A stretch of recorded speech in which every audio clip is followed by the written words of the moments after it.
Sobat Dunia Donghua, kita berjumpa kembali. Tanpa berlama-lama mari kita lanjutkan ceritanya. Selamat mendengarkan dan selamat berimajinasi. Cahaya dingin dari pedang Ning Changjiu menyapu tanah, menerangi seluruh ruangan.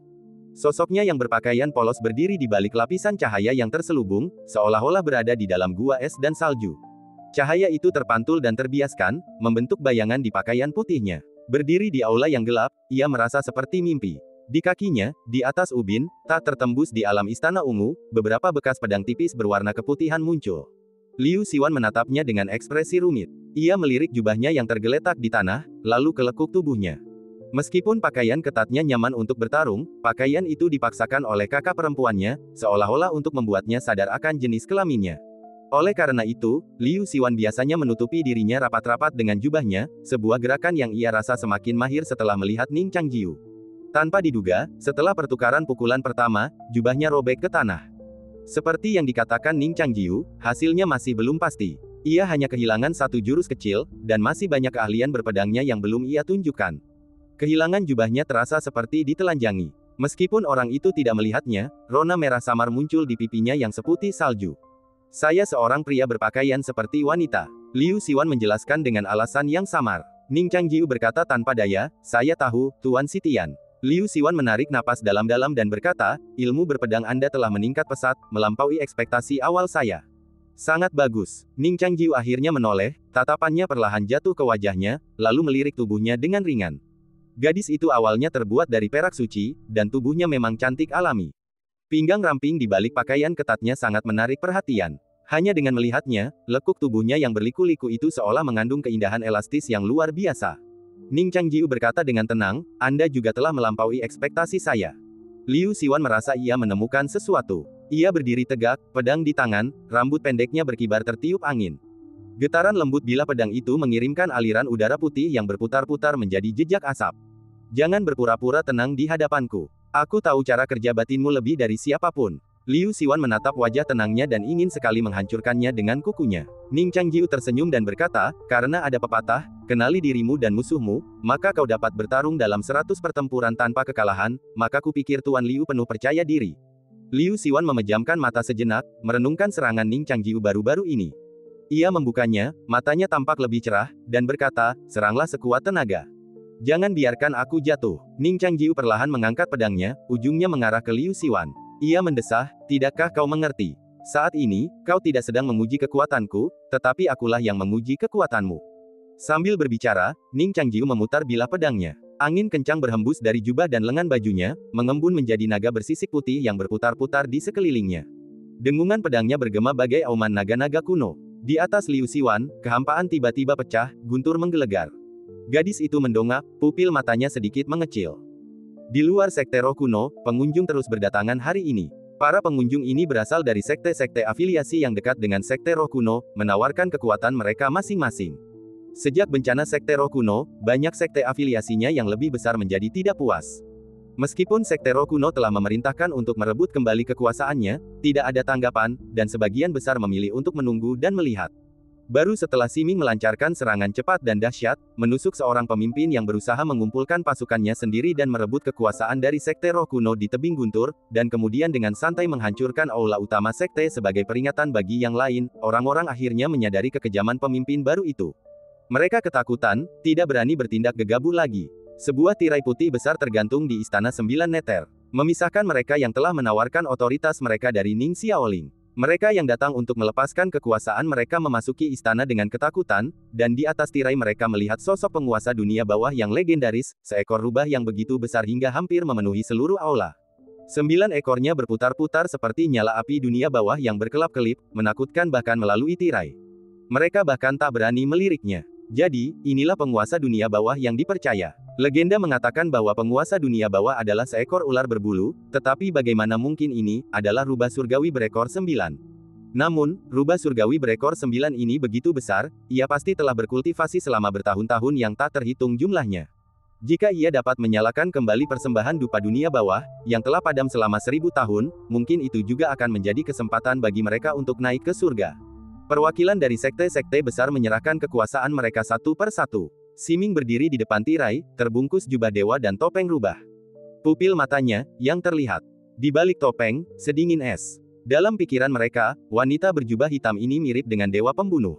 Wajah mereka di balik topeng rubah pastilah mengerikan dan ganas. Setelah menyerahkan otoritas, kelompok itu berdiri berjajar, kepala tertunduk, dan bertukar pandang secara pribadi. Waktu berlalu perlahan, dan hati banyak orang berdebar kencang, butiran keringat mengucur di dahi mereka.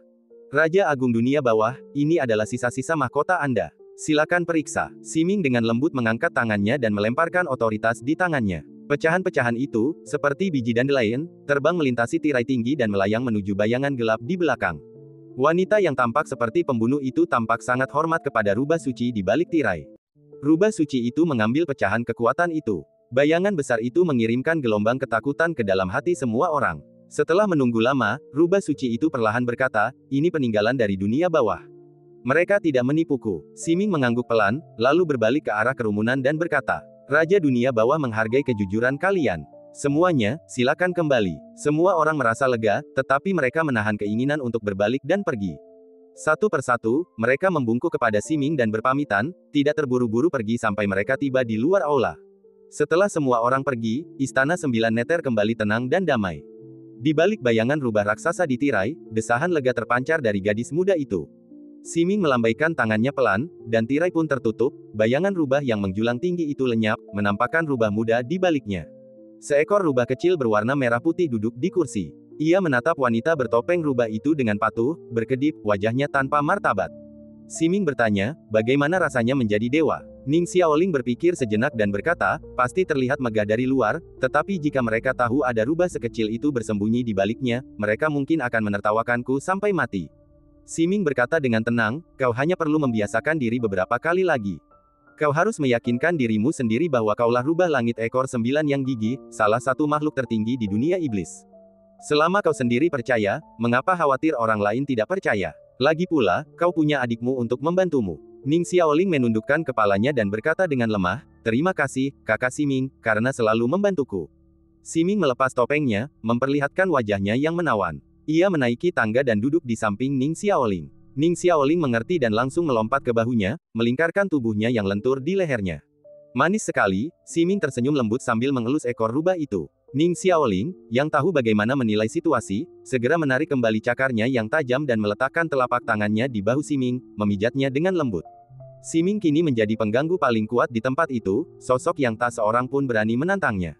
Ia dan tuannya pernah merencanakan pemberontakan. Ia mengalihkan perhatian Siming, lalu tuannya menggunakan tanda budak untuk menaklukkannya, memaksanya membuat tanda baru. Sayangnya, rencana mereka mudah terbongkar, dan bukan hanya gagal, tetapi tuan dan muridnya pun dihukum. Kini, tuannya telah kehilangan semua sifat pembangkangnya dan patuh seperti seorang pelayan, menanggung penghinaan dan menunggu kepulangan tuannya. Aku ingin tahu di mana kakak seniormu sekarang, kata Siming tiba-tiba. Ning Xiaoling, yang sedang memikirkan kakak laki-lakinya, terkejut. Ia pikir rencananya untuk menunggu kakak laki-lakinya membalas dendam telah ketahuan. Ia mengibaskan ekornya sebelum tersadar dan berbisik, mana mungkin aku tahu, tapi kakak laki-laki sedang bekerja keras, seharusnya cepat selesai. Siming mencubit jarinya dan berkata, sudah lebih dari sebulan, dan masih belum ada kabar tentang peringkat surgawi. Ning Changjiu memang bisa begitu mendominasi di hadapanku, tapi dia benar-benar tidak seperti pria sejati. Ning Xiaoling mendengarkannya memfitnah kakak laki-lakinya, dan diam-diam mencatatnya dalam hati. Ia terpaksa setuju dengannya, ya, lain kali kakak laki-laki kembali, aku akan berbicara dengannya untukmu. Siming tersenyum dan berkata, kakak laki-lakimu membuat kemajuan yang sangat lambat. Mungkin dia diseret oleh seorang gadis cantik. Dia begitu bahagia di dunia yang lembut sehingga dia lupa tentang adik perempuannya yang sedang dalam bahaya. Ning Xiaoling bergumam, itu bukan sesuatu yang perlu dikhawatirkan Xiaoling. Apa tuan dan saudari tidak khawatir sama sekali? Apa yang harus kukhawatirkan? Mata indah Siming bergerak dan tertuju pada Ning Xiaoling. Ning Xiaoling merasakan gelombang niat membunuh yang tiba-tiba. Ia tak berani mengungkapkan bahwa saudari Siming adalah istri ketiga kakak laki-lakinya. Istri ketiga, seru Siming. Tubuh Ning Xiaoling yang lentur langsung menegang, sekali lagi merasakan kekuatan luar biasa dari para Master 5 Dao. Tidak, Ning Xiaoling segera mengangkat cakarnya tanda menyerah. Bukan istri ketiga. Siming duduk di singgahsana, kaki rampingnya terlipat rapi, lengannya terlipat di dada. Sikapnya sedikit tenang, dan ia bertanya dengan tenang, oh, ada hal lain yang ingin kau katakan. Ning Xiaoling tahu nasibnya sudah dekat. Ia berpikir sejenak, lalu bertanya dengan ragu, istri pertama. Siming sudah mengulurkan tangannya. Ning Xiaoling segera berkata dengan tulus, jangan khawatir, kakak. Kakak seniorku tidak pernah tertarik pada wanita. Tak seorang pun bisa menandingi posisimu. Raut wajah Siming menjadi muram. Sesaat kemudian, teriakan rubah kecil bergema dari Istana Sembilan Neter. Peringkat surgawi, menara komando, dipenuhi energi pedang. Energi pedang yang menggelegar terpancar dari bilah pedang Ning Changjiu, bagaikan amarah yang tak terpadamkan. Jubah putihnya menyerupai sitar yang bergetar, dan di tengah alunan melodi, energi pedang yang mengalir berputar bagai angin yang berdesir, membawa pusaran energi pedang dan guntur. Energi itu turun tanpa henti ke arah gadis itu, memaksa sosoknya yang lincah untuk menghindar di tengah kilat. Ia menari-nari di atas bilah pedang, tak mampu mendekati sosok berbaju putih itu. Ning Changjiu tetap tenang, hanya berdiri diam, jari-jarinya tertekuk di antara lengan baju kirinya, berubah menjadi lebih dari 10 gerakan pedang yang berbeda dalam satu tarikan napas. Pedang-pedang kecil, masing-masing dengan aura khas, menghujani dari udara, bagai anak panah kecil yang meluncur di atas air, menciptakan riak-riak di angkasa, masing-masing mengambil lintasannya sendiri, melesat menuju sosok gadis itu. Liu Xiwan, yang dibutakan oleh hiruk-pikuk bayangan pedang lawan, mengeratkan genggamannya, memantapkan ilmu pedangnya, dan melepaskan harga dirinya. Ia memperlakukan lawannya sebagai musuh yang tangguh, mencari jalan keluar dari kesulitan. Ia tahu bahwa gerakan Ning Changjiu mengerikan dan sangat menindas, tetapi juga sangat menguras tenaganya. Meskipun ia tampak tenang dan kalem, kesadarannya tak diragukan lagi tegang, mencari-cari celah. Kurung buka, simpan permanen di rak buku, rekam riwayat bacaan, dan unduh. Kalau begitu, aku akan memberimu celah. Saat sosok Liu Xiwan bergerak, kilat pedang menyambar dari langit. Ia sengaja ragu-ragu, tubuhnya bertabrakan dengan kilat pedang itu. Langkahnya sedikit terhuyung, napasnya berfluktuasi, dan semburat keterkejutan muncul di pupil matanya. Seperti dugaannya, setelah gagal menghindari kilat pedang, Ning Changjiu yang sedari tadi berdiri diam, bergerak. Ia bagaikan gunung saat diam, bagaikan guntur saat bergerak. Setelah sosoknya menghilang dari tempatnya, ia memerintahkan seluruh energi pedang yang terkumpul di gedung untuk meledak seketika, disertai serangkaian suara berderak. Ini dia. Ekspresi Liu Xiwan membeku, dan pupil matanya memutih seputih salju, memantulkan lintasan Ning Changjiu di antara bayangan pedang yang tak terhitung jumlahnya. Wus! Tepat sebelum sosok Ning Changjiu melesat ke arahnya bagai anak panah, Liu Xiwan menghindarinya dengan gerakan kaki yang mengerikan. Jarak di antara mereka yang tadinya menyempit, kembali melebar. Liu Xiwan telah mempersiapkan teknik pedangnya, hanya dengan satu tebasan tersisa. Ia menghindar ke belakang Ning Changjiu dengan langkah kecil, menyelesaikan tekniknya. Dari lengan baju Liu Xiwan, beberapa energi pedang pelangi panjang yang nyata meledak, menghantam punggung Ning Changjiu. Bersamaan dengan itu, memanfaatkan momentum serangan ini sebagai perlindungan, ia menusukkan pedang besinya ke depan, menusuk punggung Ning Changjiu. Tepat saat ia mengira telah mencapai tujuannya, ia melirik tangan Ning Changjiu, ekspresinya muram, pria itu tidak memegang pedang. Kemana perginya pedangnya? Dalam sepersekian detik, ia secara naluriah mendongak. Sebilah pedang seolah melayang 3 kaki di atas kepalanya, bagaikan dewa, dan turun bersama gerakannya, tepat waktu. Getaran menggetarkan hatinya, dan ia segera mengetukkan jari kakinya dan mundur, nyaris menghindari pedang yang datang. Di saat yang teralihkan ini, Ning Changjiu berbalik, mengepalkan tangan kirinya dan menyerang, menggunakan gerakan monster kera yang mengguncang gunung untuk menghancurkan energi pedang yang datang. Bersamaan dengan itu, tangan kanannya berubah menjadi telapak tangan, gerakan yang lembut tidak seperti tangan kirinya, seperti burung bangau yang terbang tinggi di antara angin. Jari-jarinya menggenggam ujung pedang Liu Xiwan yang tertusuk. Pedang dari paviliun pedang itu melengkung di bawah tekanan, membentuk busur seperti bulan yang memudar. Setelah bilah pedang mencapai batasnya, Ning Changjiu berdiri diam, menjentikkan ujung pedang dengan 2 jari. Terobosan Liu Xiwan terlalu cepat, dan akhirnya ia kalah dalam kontes kekuatan spiritual murni. Pedang itu lurus, dan kekuatan yang terkumpul memaksanya mundur, meluncur mundur menembus gedung komando dan menabrak dinding di belakangnya. Ning Changjiu meraih pedang yang tertancap di tanah dan mengejar. Di antara mereka, energi pedang meledak seperti petasan. Namun, momentum Liu Xiwan telah melemah sejak serangan pedang di udara, dan sekarang, karena ditekan oleh Ins, langkahnya dengan cepat menjadi tidak teratur. Sosok Ning Changjiu berhasil menyusulnya, tetapi ia tidak menggunakan pedangnya, melainkan menggunakan telapak tangannya untuk memukulnya langsung di dahi. Tak mampu menghindari serangan telapak tangan itu, Liu Xiwan terhuyung dan jatuh terbanting ke dinding. Ning Changjiu tidak mengejarnya. Ia justru berdiri diam dan berkata perlahan, entah kau sengaja atau tidak, sebuah kekurangan tetaplah kekurangan. Seekor ikan yang terendam air dengan sengaja mencoba menggigit kail dan menyeret pemancing ke dalam air. Bodoh sekali. Ini pelajaran pertama, mengerti. Liu Xiwan merasa marah mendengar nada merendahkannya. Ia menggertakkan gigi dan berbisik, penjahat jahat. Ning Changjiu berkata, sepertinya kau masih belum mengerti. Aku akan memberimu pelajaran lagi. Ekspresi Liu Xiwan tetap tenang. Ia tahu ia sedikit lebih rendah dari Ning Changjiu, tetapi perbedaannya tidak signifikan. Selama ia berhati-hati dan waspada, ia mungkin memiliki peluang untuk mengalahkannya dengan satu gerakan. Jika Ning Changjiu bisa mengalahkan musuh yang kuat lintas batas, mengapa ia tidak bisa mengalahkannya lintas batas? Pikiran ini memperkuat tekad pedang Liu Xiwan. Ia bersandar di dinding dan mengambil posisi pedang defensif. Ini adalah jurus pembuka, sebuah teknik rahasia yang tidak diwariskan di paviliun pedang. Ning Changjiu bahkan tidak melirik pedang di tangannya. Ia hanya berhenti dan berdiri, memegang pedang di tangan kanannya dan tangan kirinya dengan dua jari dirapatkan di depan dada. Di sisinya, untaian energi pedang mengembun menjadi bilah pedang tanpa gagang. Begitu bilah pedang mengembun, mereka dilemparkan ke arah Liu Xiwan. Energi pedang ini memiliki sudut yang berbeda, seperti daun yang menari tertiup angin, mengikuti lengkungan halus dan tanpa jejak, dan menyerbu ke arah alis merah tua Liu Xiwan satu per satu. Liu Xiwan juga tenang, ia menatap pedang-pedang itu. Pembunuhan yang diwariskan dalam ingatannya dan pencerahan pedang dalam beberapa tahun terakhir muncul di benaknya satu per satu. Domain pedang segera meluas di sekujur tubuhnya. Ia memegang pedang di tangan kanannya, seperti alu dalam formasi. Dengan suara ding-ding-ding, seluruh energi pedang Ning Changjiu dibelokkan oleh domain pedangnya. Ia menekuk lututnya sedikit, menginjak dinding di belakangnya dengan kaki kanan, dan tiba-tiba mengerahkan tenaga. Tubuhnya bagai anak panah pada tali, melesat dalam sekejap, menusuk Ning Changjiu. Pedang Ning Changjiu sekali lagi berhadapan dengannya. Menara komando yang dipenuhi pedang di atas dipenuhi cahaya putih dingin yang berkelap-kelip terus-menerus. Dipengaruhi oleh kekuatan pedang, tak satu pun salju dapat melayang ke area dalam radius beberapa puluh kaki dari menara. Pemandangan ini disaksikan oleh banyak orang di jalan panjang itu. Bahkan kakak senior kedua yang arogan pun sedikit terkejut. Untuk sesaat, ia bahkan tak bisa menilai situasi di menara. Jika bukan karena aturan paviliun pedang, ia pasti akan mengabaikan peringatan roh peringkat surgawi dan melangkah ke menara untuk melihat apa yang sedang terjadi. Di menara, Ning Changjiu dan Liu Xiwan beradu pedang, sosok mereka terkadang bertabrakan dan terkadang terhuyung, sehingga sulit untuk membedakan siapa yang lebih kuat.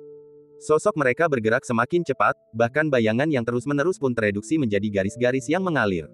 Tak satu pun dari mereka sempat mengucapkan kata-kata kasar, dan mereka mengerahkan seluruh energi mereka pada pedang masing-masing.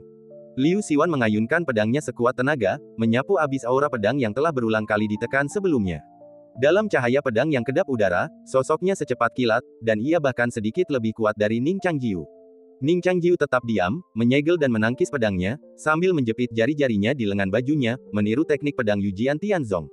Liu Xiwan sangat familiar dengan jurus-jurus ini dan mampu menangkisnya satu per satu. Keduanya seolah memiliki koneksi telepati, melancarkan jurus-jurus familiar itu untuk bertarung sengit.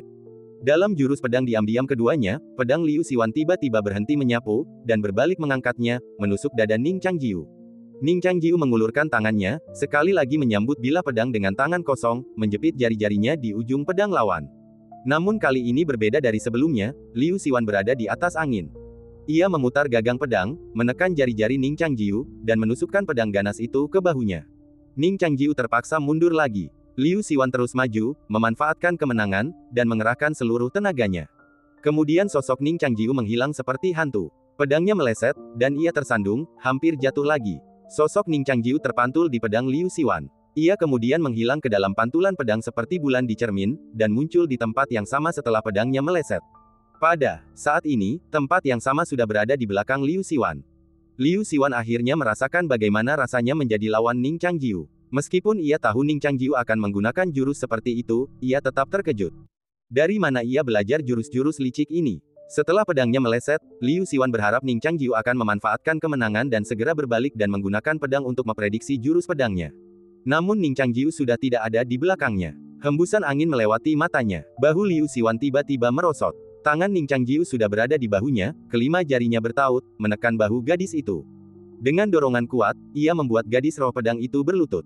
Liu Xiwan mencengkeram pedangnya dengan kedua tangan, giginya bergemeretak dengan suara gemerincing. Namun, meskipun ia berjuang, lututnya masih menyentuh tanah.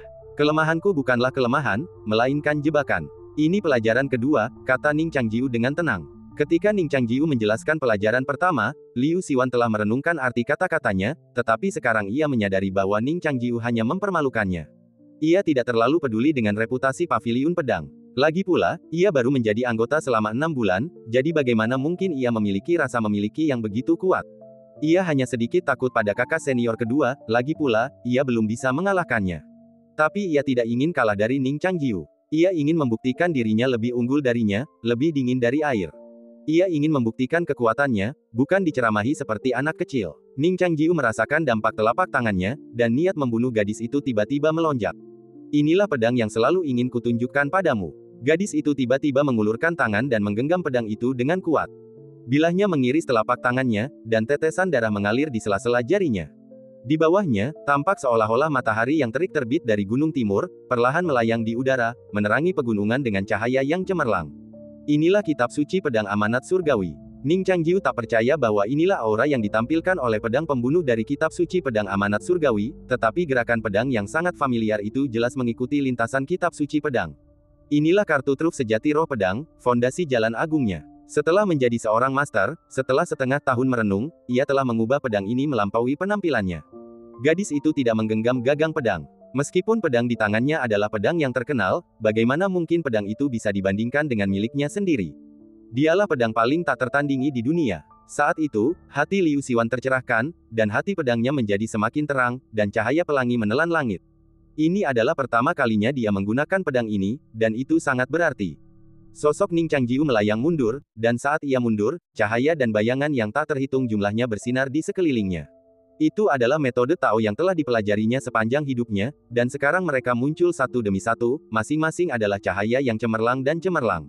Di antaranya adalah segel Tao, Dao dari roh, makna sejati sekte pedang, pedang void, pedang dunia bawah, pedang bangau, ujung dingin jentikan jari pedang suci, gerakan sekarat seorang lelaki tua, bayangan pedang menyala dan menyala, energi pedang mengumpulkan kecemerlangannya dan bangkit dari kematian, seorang asura merentangkan 3 kepala dan 6 lengannya, cahaya keemasan mengalir, pedang menderu dan bergemuruh, mengguncang 100 mil jauhnya, api yang tak terhitung jumlahnya mengalir turun. Dalam sebulan, Ning Changjiu melepaskan semua makna sejati pedang Dao yang telah dipahami dan dirasakannya, seperti putra dewa sejati yang diasingkan dari surga, pakaiannya menyala-nyala dengan warna. Di sisi lain, Liu Xiwan menggunakan tubuhnya sebagai pedang, awan api perak, berniat melebur seluruh aura Ning Changjiu. Ini adalah serangan terkuatnya, fondasi ilmu pedangnya. Ning Changjiu mendesah. Masih belum cukup kuat. Ia bisa menahannya. Namun, jika roh pedang itu gagal pada serangan pertamanya, ilmu pedangnya akan hancur, dan ilmu pedangnya yang dulu mulus akan terancam. Ia mendesah, mengulurkan tangan, dan sekali lagi menekan jarinya ke pedang. Lengan baju putihnya terkoyak. Langit cahaya dan bayangan meledak menjadi bola api. Pedang Liu Xiwan menembus jarinya. Serangan gabungan mereka bertabrakan. Kembang api meraung, bangkit, dan akhirnya mati. Ning Changjiu berdiri di sana, wajahnya pucat, rambut hitamnya acak-acakan. Gadis itu menatapnya, lalu ke tangannya, ekspresinya gemetar. Jarinya adalah pedangnya. Kenapa kau? Suara Liu Xiwan bergetar, matanya gemetar, dan ia ragu untuk berbicara. Ning Changjiu tersenyum, tak mampu berkata-kata. Liu Xiwan perlahan menarik kembali jari-jarinya, menundukkan kepala, dan berteriak, apakah ini pelajaran ketigamu? Setelah sekian lama, ia berlutut di tanah, menggigit bibir, dan berkata dengan suara gemetar, jika kau ingin baik padaku, mengapa kau selalu memprovokasiku dengan kata-kata sebelumnya? Jika kau ingin jahat padaku, mengapa kau sengaja membiarkanku membantuku mencapai ilmu pedang? Sekalian saja kau ganti namamu menjadi Ning Yubing. Saat ia berbicara, ia tak lagi menunjukkan kesombongan seperti sebelumnya, dan air mata mengalir di pipinya yang cantik. Di jalan yang panjang, semua orang memandangi gedung-gedung tinggi yang berkilauan, menyaksikan angin dan salju berkumpul dan menghilang di antara mereka. Meskipun mereka tidak dapat melihatnya dengan mata kepala sendiri, mereka masih dapat merasakan sengitnya pertempuran. Mereka berbisik satu sama lain, menebak apa yang telah terjadi. Di dalam gedung, 2 orang sedang bergulat satu sama lain. Rasanya seperti perkelahian jalanan atau gulat. Setelah satu ronde adu pentungan, mereka berpelukan dan jatuh ke tanah. Kemudian mereka berdua bergulat, tubuh mereka berguling-guling di tanah selama beberapa ronde. Ning Changjiu merasa sakit di sekujur tubuhnya, seolah-olah tulangnya akan patah. Ia berjuang keras untuk sementara waktu sebelum akhirnya ditindih oleh Liu Xiwan.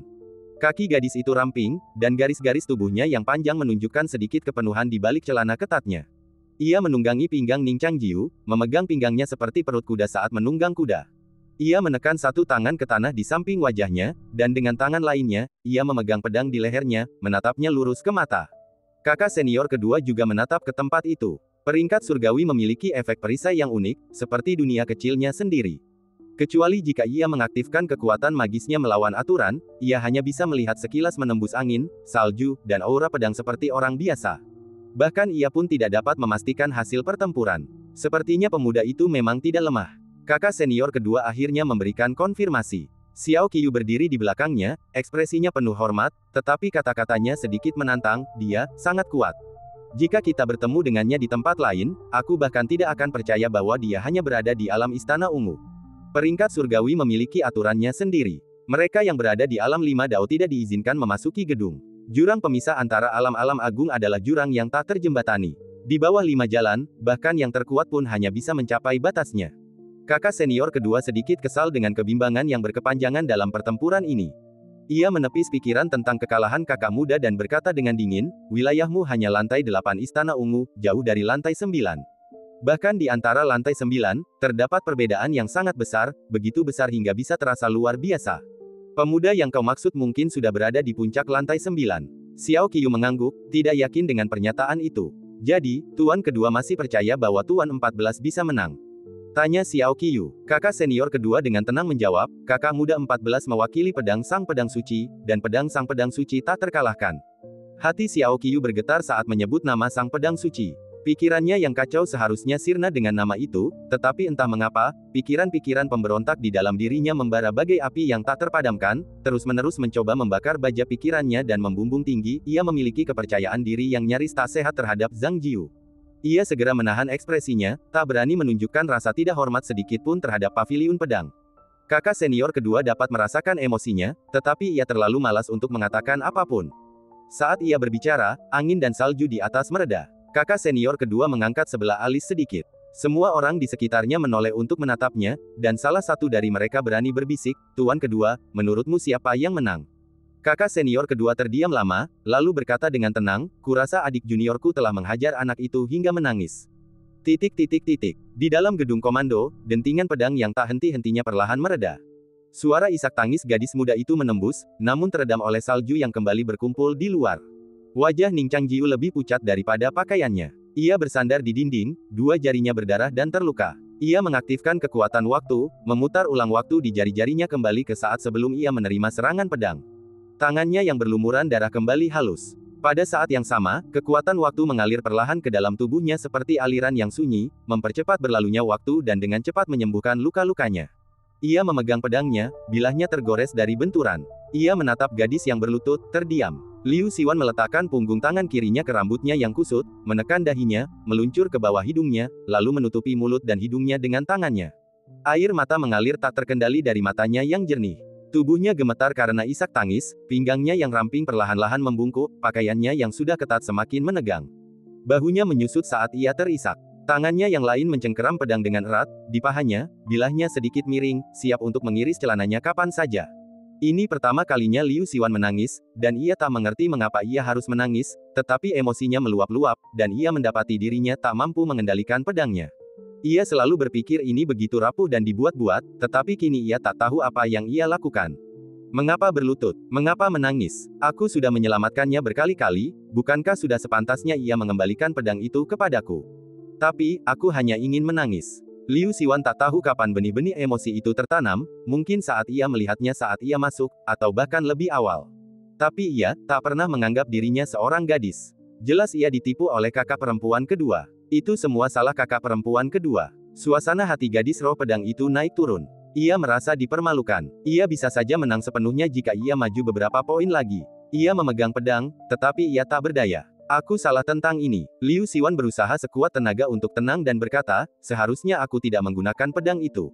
Aku tidak ingin melawanmu sampai mati, tapi kaulah yang memprovokasiku dengan kata-katamu sebelumnya, jadi ini bukan salahku. Aku tidak memaksamu untuk membiarkanku. Ini semua salahmu sendiri. Suara gadis itu merendah, seolah-olah ia merasa bersalah. Ia berkata, aku baru berada di Istana Ungu selama setengah tahun, jadi wilayah kekuasaanku dangkal. Baru kurang dari setengah tahun bagiku, kata Ning Changjiu. Diam, geram gadis itu. Ia menggigit bibirnya, mengangkat wajahnya yang berlinang air mata, dan merapikan rambutnya yang berantakan. Ning Changjiu, berhentilah mengolok-olokku. Jangan beritahu siapapun tentang ini, terutama kakak keduaku, mengerti? Kompetisi ini belum berakhir, tapi aku akan mengaku kalah. Hanya saja ketika aku memberitahu orang lain tentang ini, aku bertarung denganmu dengan keras selama beberapa ronde, dan pada akhirnya, ini adalah masalah hidup dan mati. Hei, apa yang kau tertawakan? Gadis itu mengangkat kepalanya dengan marah dan memelototinya, mata merahnya jelas berkaca-kaca, namun seolah menyemburkan api. Ning Changjiu juga menatapnya, dan dia tak bisa menahan senyum. Seperti kata pepatah, pria tidak mudah meneteskan air mata, dan pria memiliki emas di bawah lututnya. Dan kau seperti ini sekarang. Ning Changjiu menatapnya dan mengerjap lemah. Liu Siwan berlutut di tanah, air mata menggenang di matanya. Sepertinya dia memiliki kedua hal itu. Gadis itu terdiam sejenak sebelum menyadari bahwa Ning Changjiu sedang memarahinya karena bukan seorang pria. Meskipun bukan laki-laki, ia merasa Ning Changjiu terlalu menghinanya. Ia menyeka air mata di sudut matanya dan tiba-tiba berdiri. Ning Changjiu mencium aroma pembunuhan. Gadis itu menghunus pedangnya dengan cekikan, dan aura pedang perak di belakangnya membentang bak sayap. Bukankah kau bilang akan berinisiatif mengaku kalah? Karena kau sudah mengaku kalah, aku akan naik ke atas dulu. Ning Changjiu bersandar di dinding, menatap gadis yang datang dengan agresif, dan berkata hati-hati. Aku tidak mengaku. Gadis itu kembali murka. Ning Changjiu berpikir, kau sudah berinisiatif memilih wanita, kenapa kau masih terobsesi dengan pria?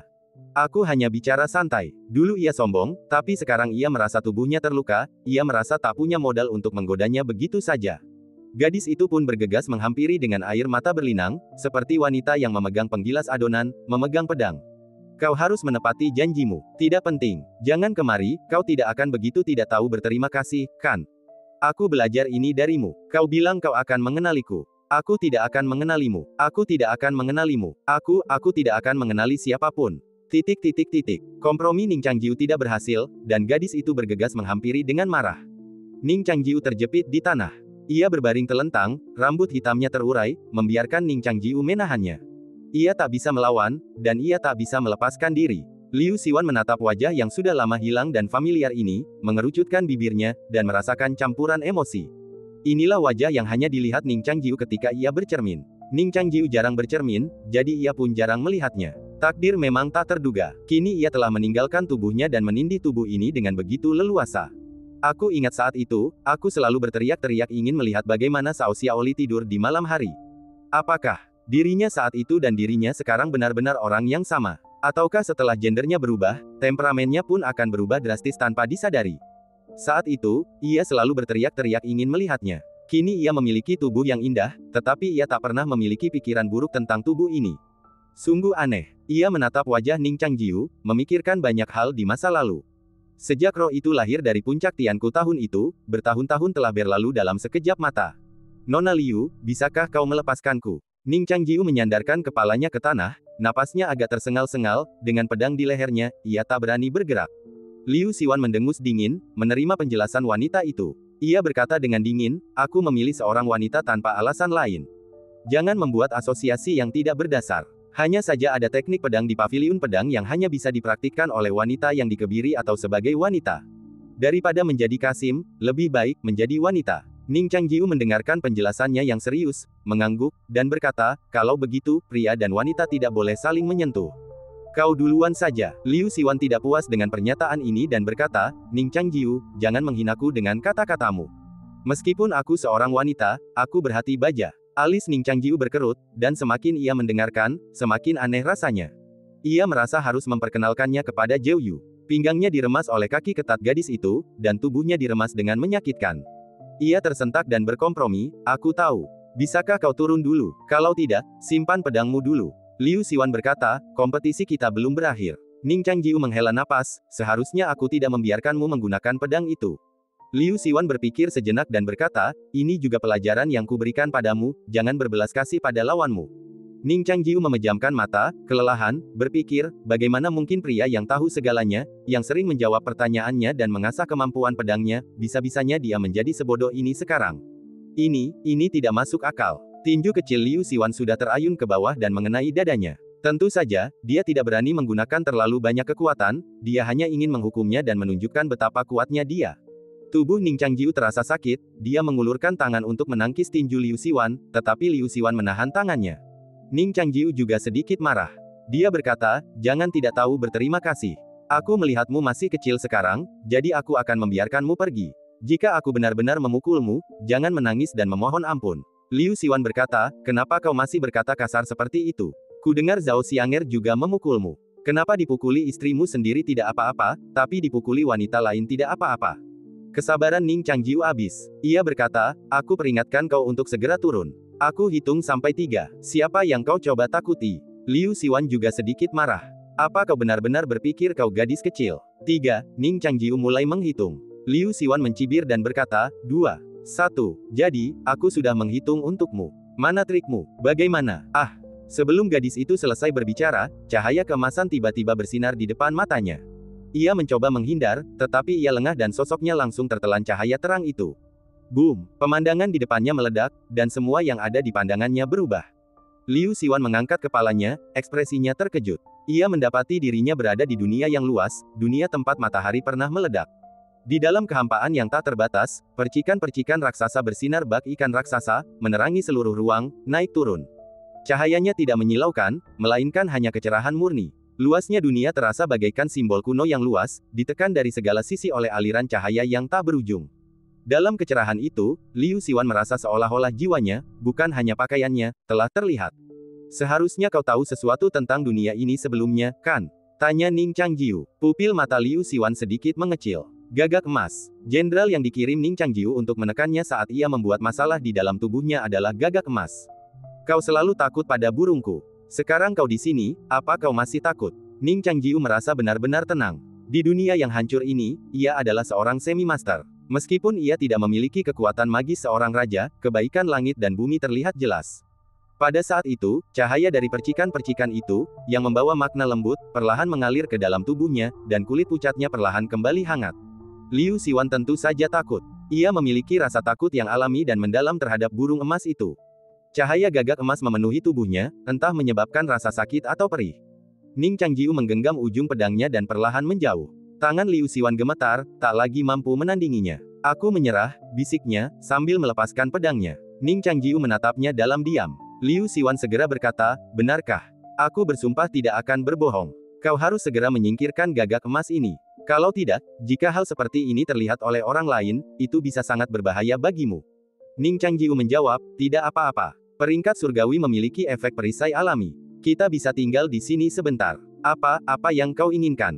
Liu Siwan secara naluriah mencengkeram dadanya. Ia segera berdiri, mencoba melarikan diri dengan pedangnya. Ning Changjiu tidak akan pernah membiarkannya melakukan itu.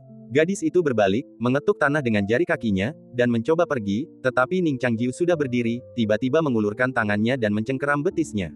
Liu Siwan berjuang untuk pergi, dan saat ia menarik, tangan Ning Changjiu meluncur turun ke betisnya dan mencengkeram pergelangan kakinya. Ia mengenakan sepasang sepatu bot hitam, dan saat itu, saat mereka berdua bergerak, sepatu bot hitam itu mengendur dan meluncur ke tanah, memperlihatkan kakinya yang seputih salju dan lembut. Genggaman Ning Changjiu membuat tubuhnya kehilangan keseimbangan dan jatuh ke depan. Saat itu, Ning Changjiu sudah berdiri, mencengkeram pinggangnya, dan langsung mengangkatnya ke samping, menekannya ke tanah, menggunakan lututnya untuk menopang pahanya yang meronta, dan dengan satu tangan, ia menjepit tangannya di belakang pinggang rampingnya. Gadis berambut pendek itu meronta lemah, bersenandung pelan, tetapi tidak bisa melepaskan diri. Ning Changjiu, kau lepaskan aku. Ning Changjiu menekannya ke tanah dengan pedangnya dan mendesah, kau sudah jauh dari rumah selama setengah tahun. Apa kau lupa identitas dan tempat tinggalmu? Liu Siwan berkata dengan keras kepala, bukankah kau sudah melepaskanku sejak awal? Ning Changjiu berkata, kau adalah roh pedangku. Ini adalah kontrak yang telah kita sepakati sejak lama. Aku memberikan pedang perak kepadamu agar kau mendapatkan kembali kebebasanmu. Kau seharusnya tahu apa arti pedang perak bagiku. Liu Siwan mengerucutkan bibirnya dan tidak berkata apa-apa. Ning Changjiu menghela napas dalam-dalam, mengenang, tanpa pedang perak, aku tidak bisa mengalahkan Jia-Jia untuk waktu yang lama setelah kembali. Kemudian, si Anger menindasku untuk sementara waktu. Tentu saja, ini masalah kecil, mereka hanya mempermainkanku, paling-paling mempermalukanku secara pribadi. Tapi hidupku tidak terlalu baik. Kemudian, aku bertemu iblis dan roh jahat berulang kali. Dalam pertempuran yang paling sengit sekalipun, aku berkali-kali berada dalam bahaya karena aku tidak memiliki pedang ini. Terutama di Luoshu, dengan pedang ini, aku bahkan berhasil mencapai tingkat kelima dan membunuh Qiu Yue dengan satu serangan, agar dia tidak hidup dan menabur benih masalah. Liu Siwan menurunkan bulu matanya saat mendengarkan kata-katanya. Ia mungkin sudah menduga semua ini, tetapi sejak menjadi seorang gadis, ia tak mampu menahan keteguhan hatinya. Ia merasa bersalah dan dirugikan, dan air matanya hampir jatuh. Tapi kau bertanya apakah aku menyesalinya? Ning Changjiu terdiam sejenak, lalu tersenyum tipis, dan berkata, tidak ada penyesalan. Sampai sekarang aku tidak menyesalinya. Saat menghadapi Jiuying dan Hanci Zhenren, kau merasuki tubuhku dan menjadi pedangku. Saat bencana melanda kota dunia rusak, kau telah membantuku. Saat melawan raja berdosa, di hari-hari ketika hampir tak ada harapan, kau telah membantuku diam-diam. Jadi aku tidak menyesal memberimu pedang perak itu. Aku bahkan berpikir itu adalah sesuatu yang pantas kau dapatkan. Ya, maafkan aku. Suara Liu Xiwan sangat pelan, dengan kelemahan seperti pohon willow. Ning Changjiu menatap wajahnya sejenak, lalu bertanya, siapa namamu sekarang? Liu. Gadis itu menggigit bibirnya, ragu sejenak, lalu perlahan berkata, Liu Xiwan, si untuk harapan, Wan untuk kelembutan. Ning Changjiu tertawa terbahak-bahak, raut wajahnya melembut, siapa yang memberimu nama itu? Kakak senior, kata Liu Xiwan, kakak senior kedua berharap aku lebih lembut. Ning Changjiu menatapnya dan berkata, sepertinya kau telah mengecewakan kakak senior keduamu. Liu Xiwan terdiam, tetapi berbisik, kau lepaskan aku dulu, aku benar-benar menyerah. Menyerah saja tidak cukup, kata Ning Changjiu, aku ingin kau menyadari siapa dirimu sebenarnya. Apa yang kau bicarakan? Liu Xiwan meronta. Ning Changjiu berkata, kau adalah pedangku, kau akan kembali padaku suatu hari nanti. Liu Xiwan mengerutkan kening dan berkata, aku tidak menginginkanmu, kau lepaskan aku dulu. Ia baru saja selesai berbicara ketika mendengar suara retakan di telinganya. Gadis itu tertegun sejenak, lalu rasa sakit datang, menjalar ke tulang punggungnya, membuat seluruh tubuhnya mati rasa. Ia membeku sesaat, lalu mendengar suara renyah itu terus berlanjut. Kau berani memukulku. Liu Xiwan memutar tubuhnya, meronta lebih keras lagi. Rasa sakitnya semakin menjadi-jadi saat ia meronta. Ning Changjiu berkata, pedang yang tak terkendali perlu ditempa. Aku sangat berpengalaman dalam hal ini. Air mata Liu Xiwan kembali mengalir, dan ia jatuh ke tanah, tercekik oleh isak tangis. Ia sudah mengenakan pakaian ketat, dan rasa syok itu menjalar ke seluruh tubuhnya. Bibirnya hampir tergigit saat ia terus berkata, bajingan, lepaskan aku. Aku tak mau jadi pedangmu, jangan coba-coba mengendalikanku. Lepaskan aku. Kaulah yang menyuruhku pergi. Kau berpura-pura menjadi orang baik tapi bertingkah seperti bandit. Aku tak mau belas kasihanmu. Dasar penjahat munafik, lepaskan aku. Petik 2. Aku akan binasa bersamamu. Aku lebih baik mati daripada menyerah. Jangan coba-coba membuatku berkompromi. Petik 2. Petik 2. Berhenti memukulku, aku salah. Setelah terisak-isak, gadis itu menyerah dan mulai memohon ampun dalam diam. Liu Xiwan berlutut di tanah, pedang tersampir di tubuhnya. Ning Changjiu mengulurkan tangan dan merapikan rambutnya. Gadis itu ingin melawan, tetapi ia tak berani bergerak. Ia menundukkan kepala, pipinya semerah api. Nona Liu, apa yang terjadi dengan janjimu untuk mati bersamamu? Mengapa kau, batu giok seindah ini, begitu kasar? Tanya Ning Changjiu sambil tersenyum. Liu Xiwan tetap keras kepala, berkata, aku lebih baik mati daripada menyerah. Nama belakangku bukan Ning. Soal batu giok itu, aku lebih baik mati dalam kemuliaan daripada hidup dalam kehinaan. Itulah yang kau, Ning, lakukan. Ning Changjiu menertawakan nada bicaranya dan berkata, apa yang Liu lakukan? Apakah itu hanya kebetulan? Aku mengakui kesalahanku. Jangan dorong aku lebih jauh. Gumam Liu Xiwan. Ning Changjiu tersenyum dan menepuk bahunya, berkata, oke, bangun. Liu Xiwan perlahan berdiri, masih kesakitan. Ning Changjiu tiba-tiba mengulurkan tangannya. Ada apa? Liu Xiwan tampak gugup. Tahan, kata Ning Changjiu. Liu Xiwan baru saja diceramahi dan terpaksa menundukkan kepalanya. Ia mengulurkan tangan dan meletakkan tangannya di atas tangan Ning Changjiu. Ning Changjiu menggenggam tangannya dan memejamkan mata. Liu Xiwan segera mengerti apa yang akan dilakukannya. Surah keemasan tergambar di tubuh Ning Changjiu seperti tato, dan di balik pakaiannya yang seputih salju, tampak seperti kawat besi yang ditempa oleh petir. Ning Changjiu merasakan sesuatu, lalu mendekat dan setengah memeluknya. Liu Xiwan tak berani bicara. Ning Changjiu tiba-tiba mengulurkan tangannya dan menekannya di bawah tulang selangkanya. Gadis itu mendengus pelan, merasakan sesuatu yang mengeras di sana. Ning Changjiu meraih sesuatu dan perlahan menariknya keluar. Cahaya putih keperakan tergambar di antara jari-jari Ning Changjiu dan dadanya. Namun, itu hanyalah garis-garis dan tak bisa dibentuk. Setelah mencoba beberapa saat, Ning Changjiu mengangkat telapak tangannya dan mendorongnya kembali ke tubuh gadis itu. Gadis itu mendengus pelan, pipinya memerah. Aduh, kau masih saja membangkang. Pedang ini sama memberontaknya denganmu, kata Ning Changjiu. Liu Xiwan berkata, ini sudah menjadi satu denganku. Kau baru saja menindasku, jadi tentu saja pedang ini tidak akan digunakan untuk melawanmu. Ning Changjiu berkata, kau tipe orang yang hanya ingat pukulan. Tentu saja tidak, kata Liu Xiwan tidak yakin. Ning Changjiu tiba-tiba bertanya sambil tersenyum, membosankan sekali berada di puncak peringkat surgawi. Apa kau mau tinggal dan menemaniku? Liu Xiwan memutar matanya ke arahnya dan berkata, tinggal dan ditindas olehmu. Angan-angan, kau benar-benar bajingan. Kau punya banyak istri, tapi kau bahkan tidak membawa satu pun saat keluar. Ning Changjiu berkata, satu orang dan satu pedang sudah cukup. Liu Xiwan tidak ingin melakukan itu. Setelah dunia gagak emas memudar, Liu Xiwan menatapnya, ekspresinya tampak gelisah sejenak. Namun intimidasi Ning Changjiu memadamkan sedikit semangat juangnya, dan ia pun menyerah seperti yang dijanjikan. Tulis saja daftarnya, kata Liu Siwan dengan marah, biarkan seluruh dunia tahu kekuatan Tuan Muda Ning, dan biarkan aku mempermalukan diriku sendiri lagi. Ning Changjiu bertanya, apakah kau akan pulang? Ya, ikut aku, bisik Liu Siwan. Ia mengenakan jubahnya dan berbalik, tetapi tidak pergi. Ning Changjiu menatap wajahnya dan bertanya, ada apa? Liu Siwan ragu-ragu, aku kalah. Kakak senior pasti sedang marah sekarang. Aku, benar-benar tidak ingin kembali. Ning Changjiu tersenyum dan berkata, kalau begitu tinggallah selama 2 hari, jauh dari sorotan. Liu Siwan tetap diam, terjebak di antara serigala di depan dan harimau di belakang, terjebak dalam dilema. Ning Changjiu berkata, pikirkan dulu. Aku tidak akan menghalangimu. Setelah itu, ia naik ke peringkat surgawi. Dan cerita pun berakhir, nantikan cerita selanjutnya. Terima kasih telah mendengarkan.